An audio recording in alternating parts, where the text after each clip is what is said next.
বিসমিল্লাহির রহমানির রহিম। আমরা জানি ফিলিস্তিন একটা স্বাধীন রাষ্ট্র।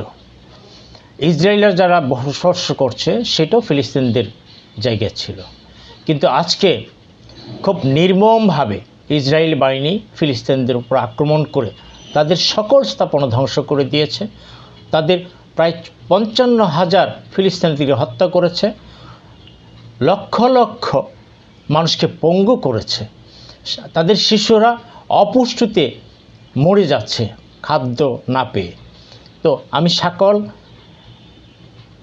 দেশের সকল মানুষকে, সারা বিশ্বের মানুষকে আহ্বান জানাবো, আসুন এই ফিলিস্তিনদের পাশে দাঁড়াই, ইসরায়েলকে রুখে দেই এবং ফিলিস্তিনরা যাতে শান্তিতে তাদের দেশে বসবাস করতে পারে সেরকম একটা পরিবেশ গড়ে তোলার জন্য সকল মানুষকে ঐক্যবদ্ধ হয়ে এই আন্দোলনে ঝাঁপিয়ে পড়তে হবে।